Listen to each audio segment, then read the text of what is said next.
اب ایک رائٹر اٹھ کے کوفہ کے منبر سلونی پر گیا. مولا مرتضیٰ سلونی فرما رہے ہیں مسجد کے باہر ایک اور یہودی عالم تھا، بہت بڑا، اپنی کتاب کا ماہر تھا، ماسٹر تھا، تفسیر ہر چیز حافظ اور بہت علم رکھتا تھا، اور جادوگر. اس نے بھی یہ دعویٰ کیا کہ جو دعویٰ سلونی علی کا ہے وہی دعویٰ سلونی میرا ہے. اب علی کا حسن یہ ہے کہ علی علم کی تائید بھی کرتے ہیں اور علم کی حوصلہ افزائی بھی کرتے ہیں. اب اس نے دعویٰ کیا سلونی دوست تھے. اب دوسرا جو عالم تھا یہودیت کا وہ کہنے لگا یار بات تو تب ہے نا کہ جب تو علی سے پوچھے اور پھر علی تجھ سے پوچھے، لیکن اب جب کہ ہمارا علی سے مقابلہ نہیں، علی سے سامنا نہیں، تو پھر یہ جو دعویٰ ہے سلونی کا پھر علی کو سجدہ ہے. کہا نہیں ہم چلتے ہیں. دونوں اٹھے دربار علی میں کوفہ مسجد میں امام منبر پر تشریف فرما. وہی دعویٰ کہ لوگوں پوچھو مجھ سے قبل اس کے کہ میں تم میں نہ رہوں. سلونی وہ یہودی اٹھا، اس نے کہا مولا سوال نہیں ہے، خواہش ہے. مولا مسکرائے فرمایا کیا خواہش ہے؟ یا علی میرا دل کرتا ہے آپ مجھ سے سوال کریں اور میں اس کا جواب دوں. علی مسکرائے فرمایا اچھا.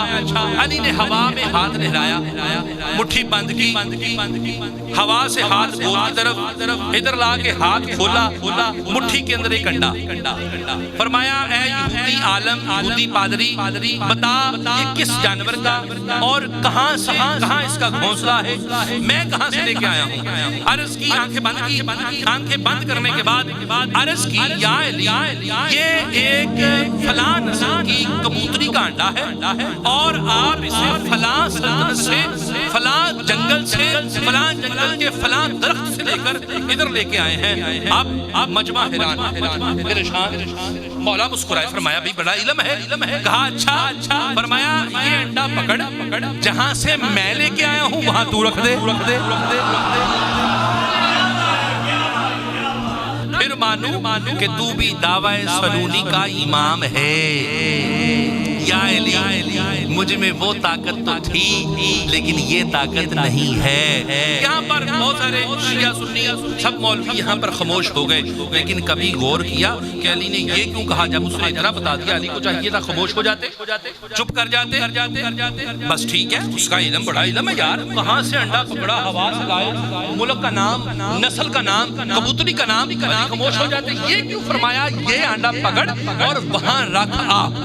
یہ کیوں فرمایا؟ اس میں حکمت یہ تھی کہ شاید وہ جھوٹ بول رہا ہو، انڈا کہیں اور سے آیا ہو اور اس نے یہ کہا اور مجمع مان گیا. مرتضیٰ نے اس لیے فرمایا کہ اگر واقعی وہاں سے لے کے آیا ہوں یہ تو وہاں رکھا.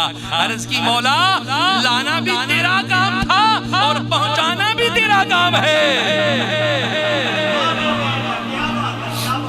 اب یہاں پر ایک اور کھڑا ہوا، عرض کی یا علی سوال مولا فرمائے پوچھ. عرض کی یا علی ستاروں کی تعداد کتنی ہے؟ مجمع خاموش، حیران پریشان. مولا مسکرائے فرمایا اگر بتاؤں تو گن لے گا؟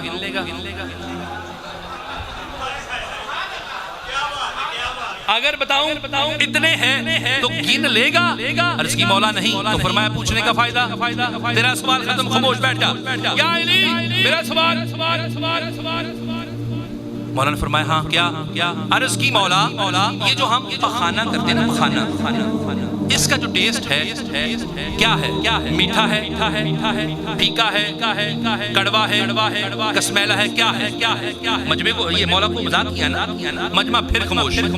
مولا فرماتے ہیں جب یہ پخانہ ہمارے پیٹ سے نکلتا ہے تو اس کا ٹیسٹ میٹھا ہوتا ہے، وقت گزرنے کے ساتھ اس کا ٹیسٹ کڑوا ہو جاتا ہے. اب جا کے ٹیسٹ تو خود کر لے. سوال کیا مولا کو، پریشان کرنے کے لیے طنز کیا میرے مولا کو. مولا نے فرمایا ٹیسٹ یہ ہے اب لیبارٹری اپنی استعمال کرنا جا کے ٹیسٹ کر لے اچھا مولا نہیں اس کی دلیل بھی دی جائے فرمایا سن جب ہم پخانہ کرتے ہیں اس کے اوپر مکھی بیٹھتی ہے اور مکھی ہمیشہ میٹھی چیز پر بیٹھتی ہے اور وقت ہوتا ہے مکھی اس کے اوپر نہیں بیٹھتی کیوں اس کا ٹیسٹ کڑوا ہو جاتا ہے اور پھر